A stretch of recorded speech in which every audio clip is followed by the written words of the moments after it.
Please be seated.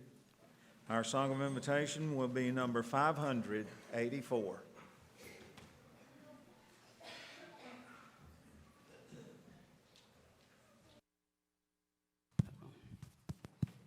All right. Good morning.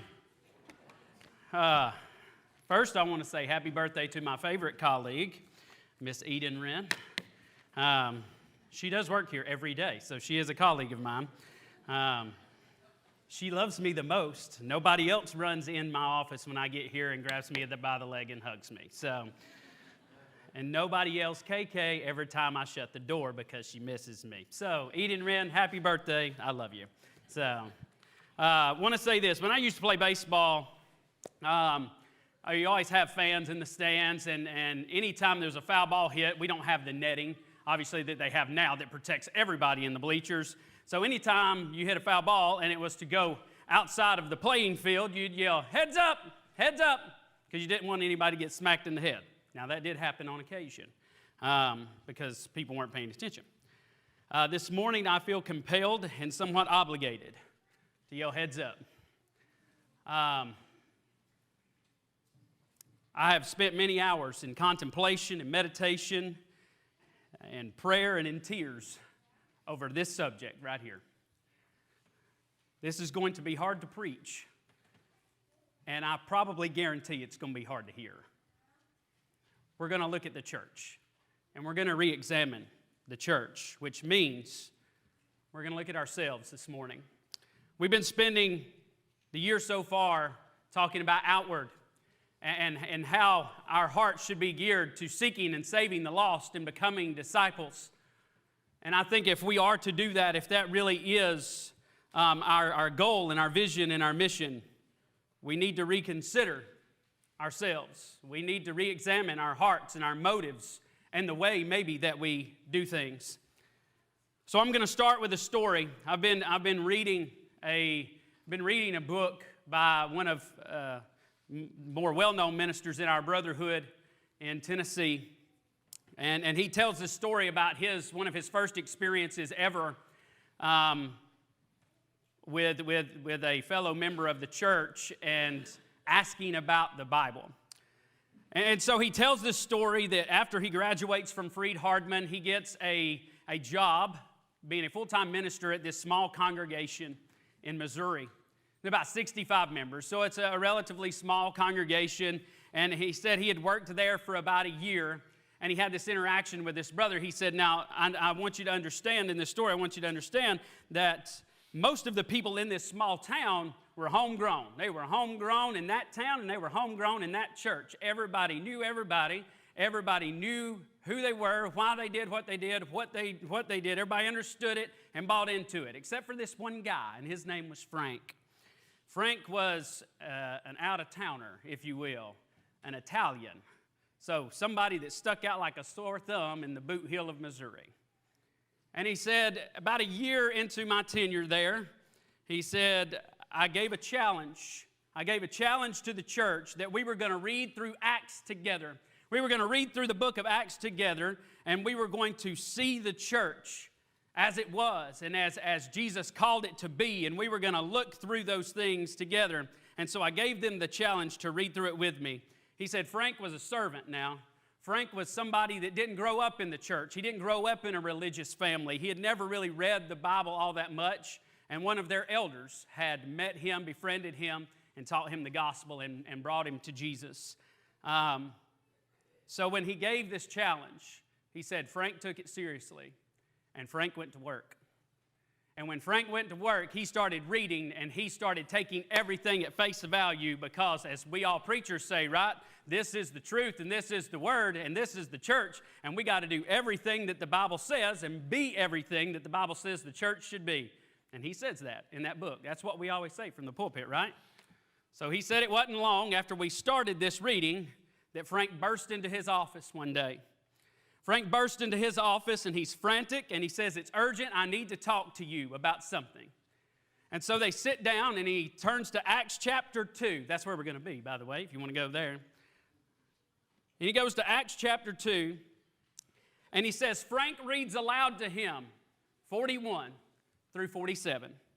as I will right now. So those who received his word were baptized, and there were added that day about 3,000 souls. They devoted themselves to the apostles' teaching and the fellowship, to the breaking of bread and of prayer, and awe came upon every soul. And many wonders and signs were being done through the apostles, and all who believed were together and had all things in common. And they were selling their possessions and their belongings and distributing the proceeds to all as any had need. And day by day they attended the temple together, breaking bread in their homes. They received their food with glad and generous hearts, praising God and having favor with all people. And the Lord added to their number day by day those who were being saved. And then he followed it up with this question: when do we get the good stuff? When do we get to the good stuff? The minister said, I stared at him for a moment, realizing all too well that I understood him, knowing that my answer wasn't going to suffice. He said, it's a strange place to be, standing in front of a new Christian, one that you've promised an awesome life in Jesus, lived in the presence and the power of God as a part of the New Testament church, only to have to tell him that we don't function like that one anymore. He said, I hated to be the one to tell him that attending a few slow-moving services and singing a few unenthusiastically sung songs and hearing a lesson and praying together and having a few Bible studies and eating a chiclet was our version of the New Testament church. And he said, so then I answered very immaturely and unready, something about the Acts 2 church dying out with the apostolic age. To which Frank quickly responded, I'm not asking for apostles. I'm not asking for apostles. I'm asking about the kind of devotion I see in this book. I'm asking about awe. I'm asking about a people so passionate about a movement that they would sell all that they have to be a part of it. I'm wondering why we don't have baptisms like this anymore. Why we don't talk about God doing big things in the church. I'm not asking for apostles, preacher. I'm asking for a church filled with passion and power and boldness. I'm asking why we aren't a church that wants to change the world like Acts 2 did. I'm asking, when are we going to start that? I want that to settle with you for a minute. Every time I read that story, I cried. Because I too, as a minister, get somewhat a little defensive. But then I, like he did, realize all too well that I understand the question. So I read it again.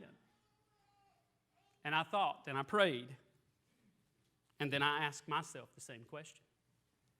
Church, when are we going to get to the good stuff? Church. That's a word I want to look at. That's a word that I want to re-examine today. A word that we lean on and we defend heavily, yet I don't think we take near enough time to examine and discuss what it actually means. Jesus introduced the term, and we read that verse a minute ago. Jesus introduced that term in Matthew 16. When he talked with Peter, and Peter gave this great bold response, who do you say that I am? And he says, you're Jesus, the Son of God. And he says, on that confession, Peter, I'm going to build my church. And then he describes what the church is going to be when he says, I'm going to give you the keys to the kingdom. The church. This is going to be a kingdom, folks. This is going to be a royal priesthood as we're described. This is a holy nation. How many of you see yourself as holy, as royalty, as a people that were homeless, and the king rescued you and brought you to a palace and gave you life and gave you meaning, gave you purpose? That's the kingdom. That's the people. That's the body that Jesus referenced in Matthew chapter 16. And he would ultimately be the catalyst to bring about that change.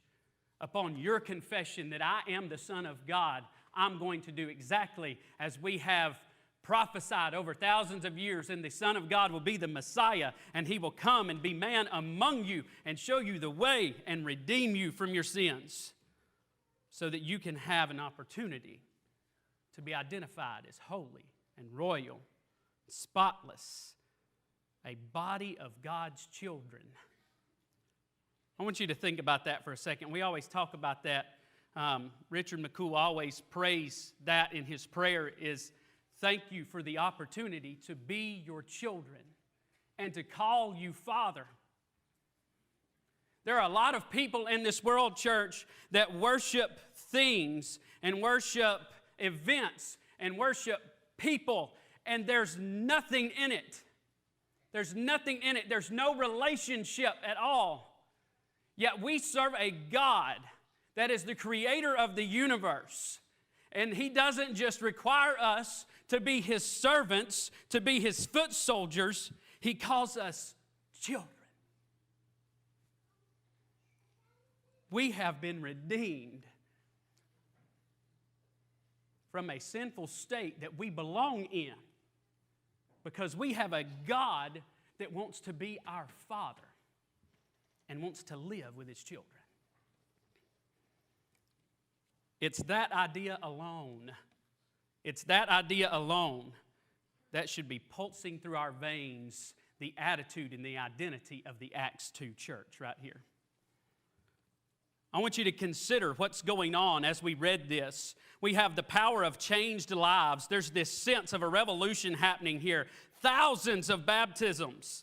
People willing to give up everything just to be a part of it. There's joy. Daily devotion to God and to one another. There's shock and there's awe. All directed at a God whose love, power, grace, and mercy is greater than anything this world can offer. Sure, as that preacher tried to tell Frank, yes, the powers and the miracles of the apostolic age are gone, but the power and the boldness and the devotion of that church hasn't gone anywhere, and it shouldn't go anywhere. So as I thought about this, I thought to myself, I would love to ask the question, who in here wants to be the Acts 2 church? And who thinks we can do it? You see, I thought about that, and I thought if I were to ask that question, many of you are going to raise your hands to both and be like, yes, I want to be the Acts 2 church. Yes, I think we can do it. Some might say, I'm going to need a little information about that before we continue. If you can give me some written details, put it in the bulletin, that'd be greatly appreciated. Bliss will stuff that.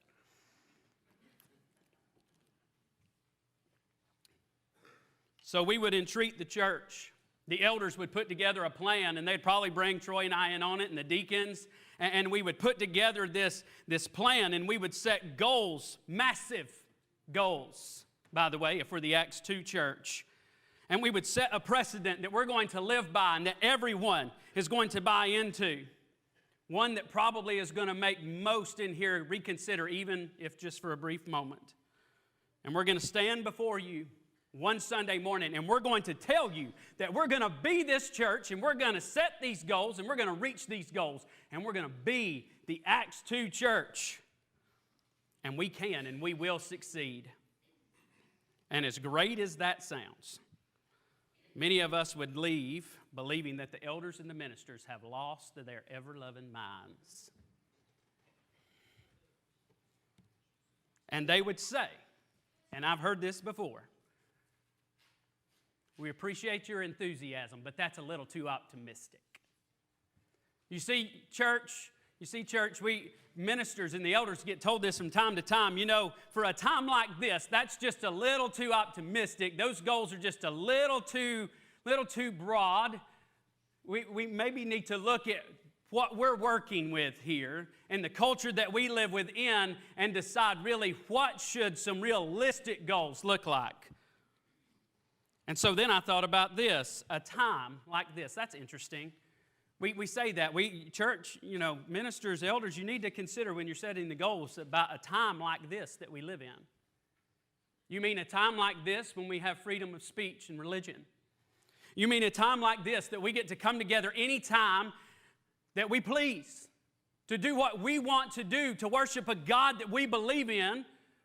We live in a culture that can do the very same thing that predominantly most everybody in this culture in a time like this does actually believe in that God as well, even if they don't practice it the same way. A time like this. That's a little too far reaching for a time like this, or did you mean a time like then? It's a little too optimistic for a time like then. You mean a time in Acts 2 when it was pretty much your life and illegal to be a God follower. A time like then. Yeah, so let's talk about that. Let's talk about that. A culture. Consider a culture like that was dangerous,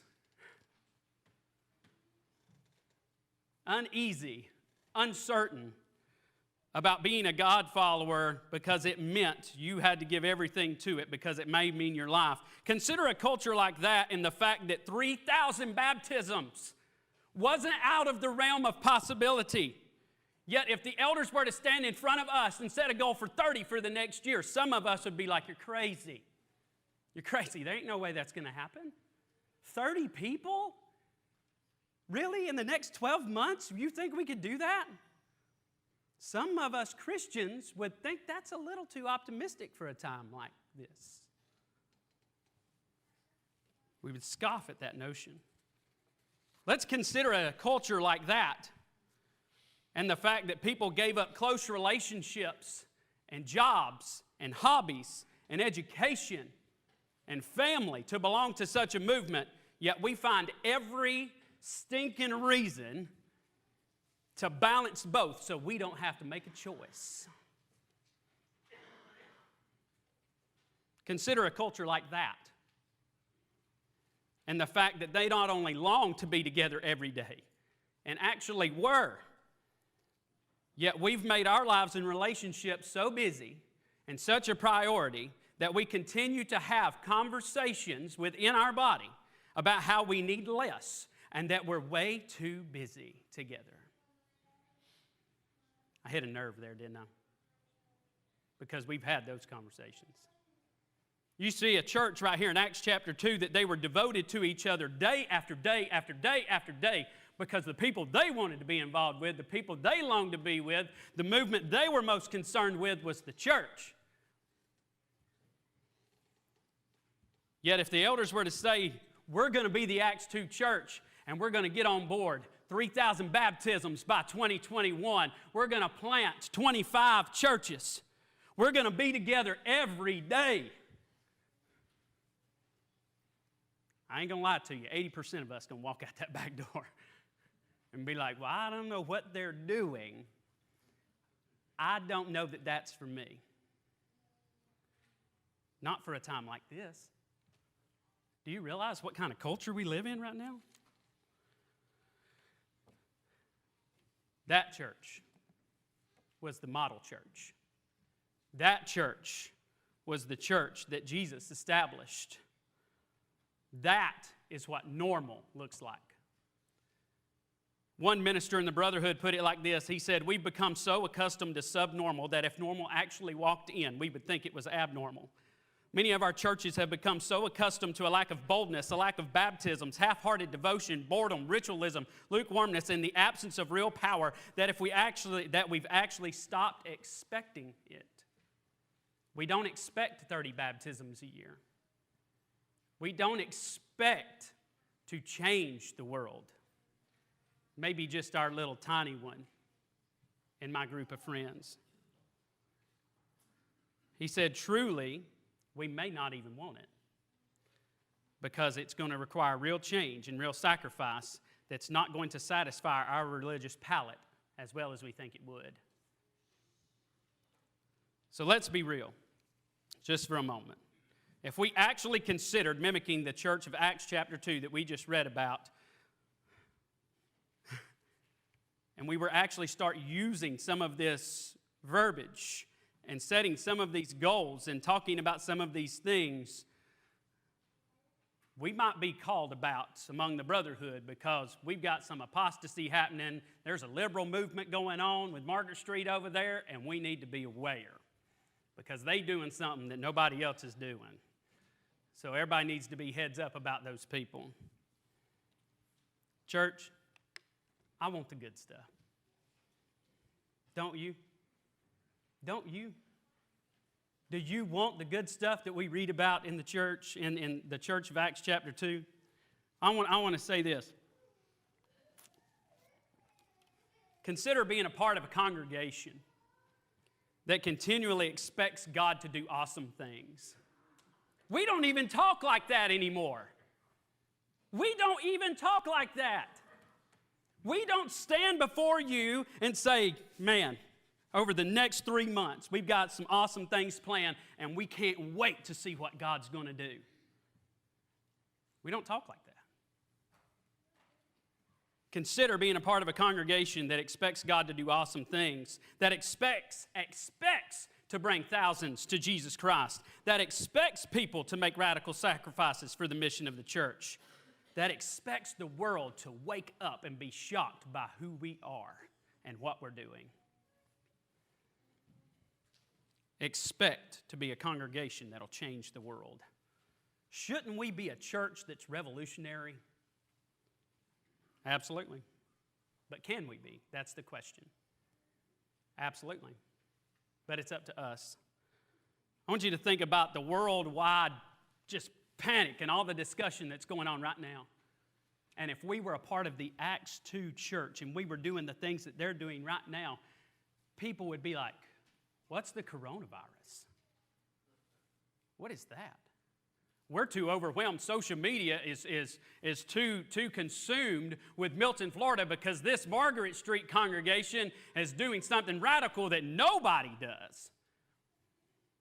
And we ain't got time for that coronavirus thing, because this right here is getting way too much attention. Consider being a part of a congregation and a movement like that. That people are actually, in Acts chapter 5, it actually says some people were fearful to actually join them because of what was going on. So why can't we do it? Why can't we do that? I think there's many different areas of reason that impact the effect on the church today. But as we've talked about and we've studied and we've analyzed and all of these things, I think there are two that we need to talk about this morning. We have the wrong mission, wrong focus, and worldliness. Those are two of the greatest things attributing to the fact that not allowing us to do this. Matthew 28, Troy talked about it last week. Jesus gave us one great command. One great command, and it was, go make disciples. Go make disciples. I often wonder, do we actually understand that? Do we actually get the ramifications of that command? We've lost sight of it. And I think we lose sight of it sometimes because of what's going on in the world, that there are so many different religions growing and so many different bodies of Christianity, if you will, that we've started to let other things replace and take the place of making disciples. Things that seem good, and which they are good, but they're just not the main thing. Here's some of them. Many churches, we fooled ourselves. This isn't just about Margaret Street. This is a church in general. Many churches have fooled themselves into thinking that as long as they are involved in a program, sitting in a pew, reading religious literature, that they're becoming like Jesus. Do those things help? Absolutely. Should we do those things? Absolutely. But it's not the main thing. And they can't be substitutes for the real thing, which is making disciples and discipling people. In fact, Jesus says, go make disciples. I can be a part of a ministry program, sit in a pew and read religious literature and have very little, if any, interaction with another human being. I can do that. But that's what we've started to deem as religious and faithful. In Acts 2, we see a church that was built on Jesus. They're full of devotion and sacrifice to one another. And I think there's so much that we can learn from that. But I want us to see this, is a lot of times when we look at verse 42 here, it says they devoted themselves to the apostles' teaching and fellowship and breaking bread and prayers. You know where we often go with that? We start looking at the objects of this passage. We start looking at the objects of their devotion, the teaching, the breaking the bread, and of prayers. If we're not careful, we're going to miss the attitude that characterized those objects, which led to those actions. They were devoted to one another. They were devoted to teaching. They were devoted to breaking bread. They were devoted to praying together. They didn't just dabble in Christianity. They didn't just dabble in religion and just show up to a meeting every now and then and let whoever give them a lesson. They didn't dabble in this stuff. Devotion is defined as love and loyalty and enthusiasm for a person or a cause. If someone were to pinpoint the most emphatic form of devotion or the object of your devotion in your life, would it point to Jesus? Would it point to the church?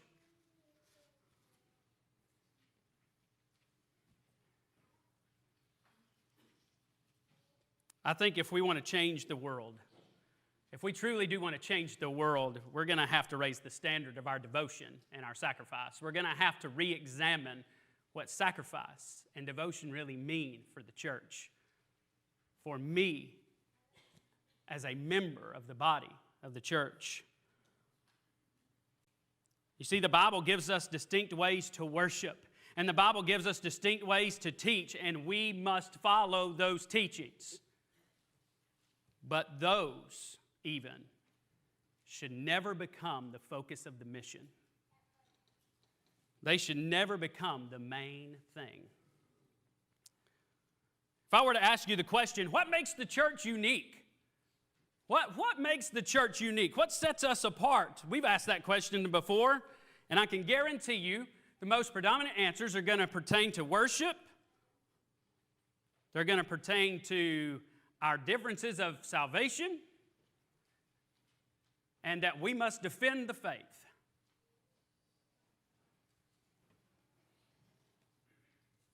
We always say we do Bible things in Bible ways and call Bible things by Bible names. Do we really understand that? Do we actually mean that? Acts chapter 2, we see a picture of the church. Do y'all want to start doing things by Bible ways? And start to being the church of this book right here, of this passage right here. See, what's happened is because of so many other things going on in the world and so many other religions that are being started, what we've started to do is, instead of being like Michael Oher on the blind side and driving the opposition all the way down the field and being aggressive with our approach of the gospel, what we've done is we've started to play defense. And we've never stopped playing defense. I'm just going to be honest with you here. Georgia had one of the best defenses in the country this season. But if you can't put points on the board, it doesn't matter, does it? Okay, off my soapbox, right? If we can't be aggressive in our approach, there's no need in defending the faith. Because nobody understands what the faith is about. If the church fully functions just on the basis of defending why we worship, and defending all of those aspects, and defending the truth, and defending that, and nobody ever sees it happen offensively in the world, it doesn't matter.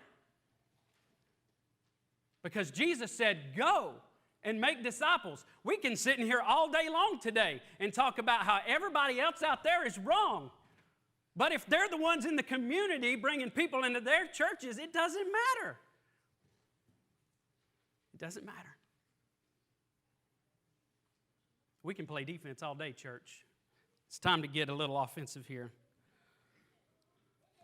See, over time, we've started to obsess over the forms and the objects that make us different instead of using those things just to be different and showing the world what is different and why it's so enthusiastically and joyously different.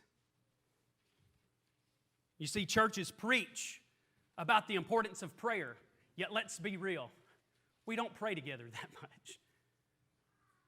We talk about the importance of prayer and then the power within it, yet the church rarely prays together. We talk about the importance of praise to God, yet we don't really understand what that means. We state that we must be disciples and we must evangelize, but very few people in the church have actually ever evangelized another human being. That's your job, Troy, just in case you didn't know. That's my job for the young kids. The elders, you should be out there evangelizing people.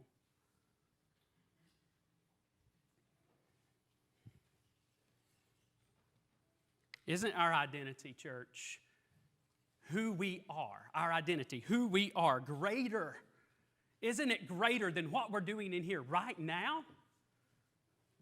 Our identity is much greater than this service that we're in right now. What this service is a byproduct, a service that we come together to encourage each other, lift one another up, come into the presence of God, and show Him how grateful we are for the opportunity to do what we get to do every day outside those doors, for saving us and giving us the message of redemption and truth. This isn't our identity. There's so much more to who we are. I thought about that.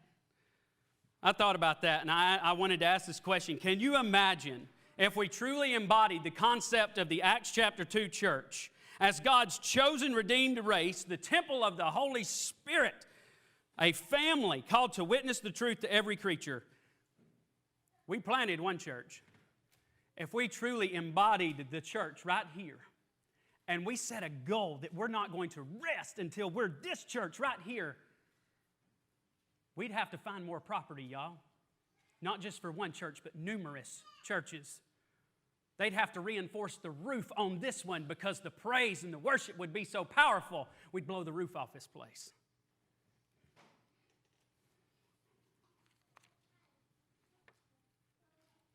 Don't you want to be a part of a church like that? Are you ready for the good stuff?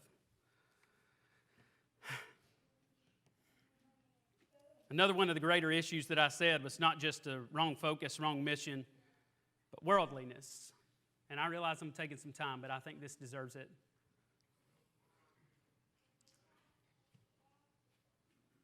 Another one of these things that contribute in worldliness is that we aren't noticed by the world. Church, Margaret Street, Scenic Hills, whoever, the Church of Christ is not on the front page of our newspapers. It's not trending on social media. It's not being talked about on Fox News. Okay? We are not, right now, we are not this unique, world-changing movement. We are not. And I think we need to be real about that. Rather, what we are is we're friends and we're neighbors and we're family members that just happen to be church-going folks that believe in baptism for salvation, that practice a cappella singing. And as one minister put it, that fact alone is the reason the church isn't flourishing. Ask yourself this question. I cried over this one too. What is it that we actually want those we love to come and be a part of? I want you to ask yourself that question. Just let's focus in on Margaret Street right now. What is it about this place that you really do want people to come and be a part of? I think one of the greater things that we have, and we talk about it all the time, is we do have a great deal of love and affection for each other. But is it just because as we worship the the God of the Bible and we practice things by truth? Is that the only reason we want people to come and be a part of this? Shouldn't it be greater than that, that this is a life-changing organism? This is a life-changing movement to be a part of. We are called holy and peculiar as a description of God's people. But oftentimes, besides going to church on Sunday and Wednesday and being saved, what distinct part of our lives, of your life, is actually leaving people wanting what you have for themselves? Is there anything about you, besides what's worldly, that is actually leaving people wanting what you have for themselves? That was the church of Acts chapter 2. That's why 3,000 souls were added that day, is because they said, we want that. I want to be a part of that people right there. There was a book called Discipleship, and the authors conducted a study, and here are some of their results. Here's what they've said, is that we're not actually any different than anybody else. Divorce rates, pornography use, domestic violence, alcohol and drug abuse are pretty much the same between Christians and non-Christians. Let that sink in for a second. The divorce rates in this world, the pornography use in this world, the alcohol and drug abuse in this world, the domestic violence rates that are going on, there is no distinct difference between Christian and non-Christian. Nobody can tell the difference. 1 in 4 Christians are going to have a sexual or cohabitive relationship before they're married. 1 in 4. And that's public. And people know about it. And while we work to budget and live extravagant, fun-filled lives, right? The average Christian gives about 2% to the church or the efforts of it. There's a lot of events and a lot of trips canceled over the next couple of weeks, right? Lots of money poured into those things. Lots and lots and lots of moolah was lost. Yet if you were to inquire to most of those people about what they give to the church, they probably wouldn't want to tell you. Consider any given Sunday, church. Consider any given Sunday. We're playing ball. We're working, we're traveling. You know, if we had a long Saturday night before, we're probably tired and we're sleeping in. Sunday's a day we squeeze in some worship. We check the boxes and then we fill the rest with what we need to finish up before we start Monday. So re-asking the question, shouldn't the church be revolutionary? Absolutely. Can it be? Well, that's up to us. It's up to us. So how do we do that? We got to get back to Jesus. We got to get back to Jesus right here. So often we're doing church and staying busy in programs. We're going through the motions. We've forgotten who we are. We've forgotten who we are. Yes, we are the church that worships at Margaret Street. But we are a body of redeemed believers that have been saved by Jesus Christ. That's our identity. That's who we are. And we've got to get back to Jesus. I want you to consider what led up to this right here. Go with me to verse 29. Go with me to verse 29. And as he's preaching this sermon, he says, brothers, I may say to you with confidence about the patriarch David, that he both died and was buried, and his tomb is with us to this day. Being therefore a prophet, and knowing that God had sworn with an oath to him that he would set one of his descendants on his throne, he foresaw and spoke about the resurrection of Christ, that he was not abandoned to Hades, nor did his flesh see corruption. This Jesus God raised up, and of that we are all witnesses. Even we are all witnesses. Being therefore exalted at the right hand of God, and having received from the Father the promise of the Holy Spirit, he has poured out this that you yourselves are seeing and hearing. For David did not ascend into the heavens, but he himself says, the Lord said to my Lord, sit at my right hand until I make your enemies your footstool. Let all the house of Israel therefore know for certain that God has made him both Lord and Christ, this Jesus who you crucified. You know what led 3,000 souls to the church that day? Jesus. It was Jesus. It wasn't the youth ministry. It wasn't the programs they had for the older people. It wasn't the food pantry that we do so well in. It wasn't any of that. It was Jesus. If we want to be the church of Acts chapter 2, if we want to change the world and bring lives to the foot of the cross, it's time for us to rediscover our identity and start living Jesus, showing the world who Jesus is.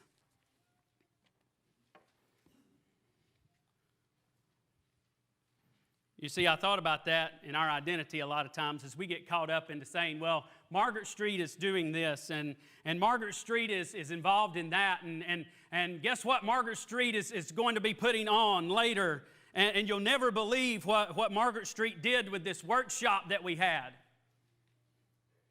How about this? You need to come see what God's doing at Margaret Street. I wish you could understand what God was doing during that workshop that we had at Upkeep. I wish you could see the power of God working when those speakers were presenting their lessons, when we had that service project. You see, our identity then lies in God, in Jesus, not in Margaret Street.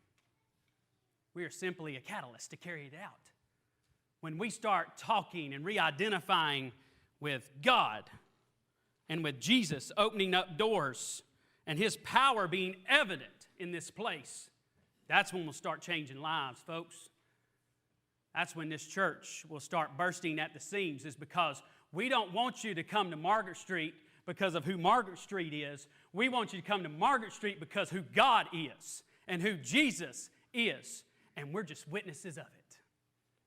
And we're just a catalyst to show you about it. That's who we want to be. That's who we want to be. Church, I'm going to be honest with you right now. I know Troy stood up here and done this a time or two, and most of you have heard mine as well. Without Jesus, I'm not here right now. Without Jesus and His power and His love and His grace and His mercy and His opening of certain doors and closing of certain doors, I don't stand before you right now. I'm lost. And I may sound a little bit liberal right here, but God worked in my life. Jesus was powerful in helping me shape my life and make the decisions necessary to come back to Him.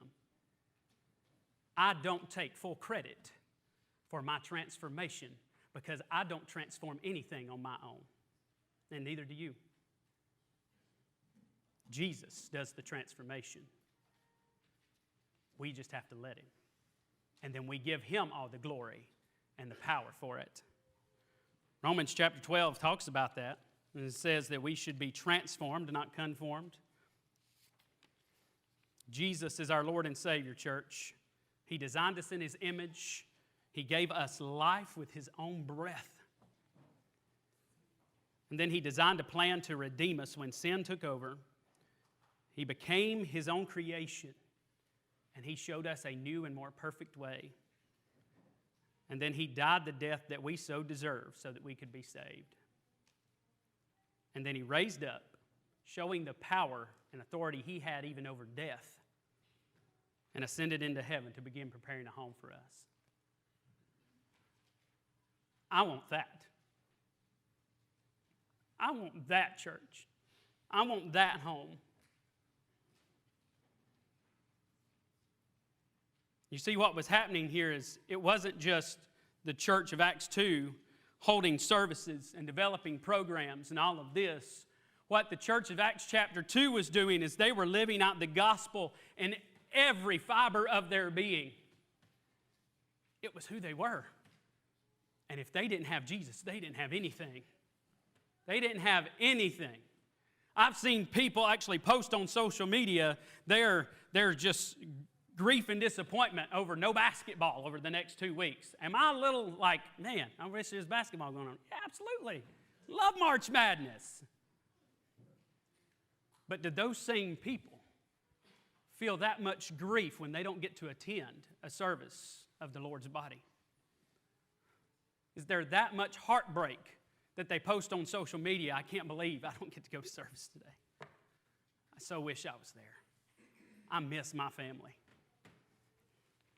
You see, when the gospel of Jesus is preached through our lives, the forces of evil bristle and fight. When the gospel of Jesus is preached through our lives, the devil trembles, folks.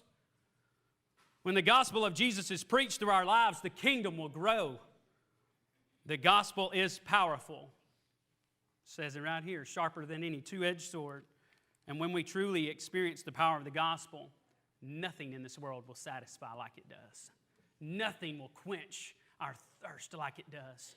When Jesus says hunger and thirst for righteousness, when we want something so bad that nothing else will do, when we want this more than anything else because nothing else will suffice, that's when we'll be the church of the New Testament. I want you to see this. The gospel has one objective, and that's to make disciples. And I said it last week at Bruton when I did the devotional. If we do everything else right, if we do everything right, church, and we live by the book, and we live by the truth, and we don't make disciples of our children, and we don't make disciples of our friends and our neighbors and our family members, if we don't bring people through these doors and make disciples, it's all for naught. We didn't do a thing. We worshiped really, really good. Jesus said, go and make disciples. Go. It's time. It's time to go. It's time to get up. It's time to go right now. And going back to Matthew chapter 16 that we read earlier today, he said, I will establish my church. And I love the statement that he then followed that up with. He said, I will build my church, and the gates of hell will not prevail against it. Authority and power. He believed so much in us. He believed so much in us and the power that we could derive through Him, that we could burst through the gates of hell and come out unscathed. I'll build my church, and devil, you do what you got to do, but you ain't taking these people. He believed so much in what we could do as a people that he said the devil will not succeed. Don't you want to be a part of that church? Isn't that the church that you want to belong to? That we could all burst through the gates of hell and come out on the other side.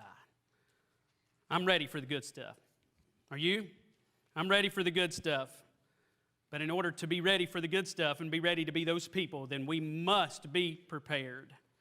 We can. Look, here's the thing. I believe this with every fiber of my being. I'm not just up here blowing smoke. I believe we can be the church of Acts chapter 2. I believe it. You set a goal for 3,000 souls. Let's get to work, baby. Come on. Let's do it. But it's all if we want to do that, if we're prepared to do that. You see, Jesus describes us. Jesus describes us as a city set on a hill in Matthew chapter 7. A city set on a hill. A light that cannot be put out. That will bring people to Him. In order to be that city, those houses, that light, we need to consider what He also says in Luke chapter 14, and I'll reference it very quickly, but He talks about the cost of discipleship and that it may cost you your job. It may cost you a relationship. It may cost you a hobby. What you need to do before you become a disciple, what you need to do before you go and make disciples is decide, am I a disciple myself? Do I really want to be the church? Because we can't make disciples if we're not yet. And He said, you better count the cost. Do you really want to be a part of the church movement? Because you better count the cost. And He talks about before you go and build this great house, this great city, this great building, that you need to make sure you have every tool necessary to do it. and all the money necessary to carry it out, right? This is not a lie. We actually built a house for a guy one time. My father's a contractor. We built a house for a guy one time, and we got the house dried in. About 6 of you will know what that means. We got the house dried in. No windows, no doors, all right? The roof, the siding, everything's on it. We got it dried in. He ran out of money. This was a big house, by the way. Big house. That house still sits today behind the double wide that he still lives in and serves as a glorified storage shed. I'm not kidding. We spent months drying in this grandiose house, and he ran out of money. And that house still sits there today, probably 15 years later, unfinished. As I thought about that, I ask us this question: are we a city set on a hill? Are we the light of the world? Are we a mighty fortress of power, life, and light? Or is God going to come back and find us a village of half-finished houses? Have we counted the cost of being the church today? Do you want to be the church? Do you want to be a part of the New Testament church and change the world? I'm going to leave you with this. One minister said this. He said, the threat to the church is real, and we need to take it seriously. And if we shrink back, God can and will raise up another people. He doesn't need the American church of Christ. He can use somebody else that's more willing to do it. And He's shown us that through this book. He can use another people to carry out His purpose. And He also said, faithfulness, I want you to consider this. Grandparents, parents in the room, I need you to heavily consider this. Faithfulness is never more than one generation away from extinction. You don't pass it to your children through your DNA.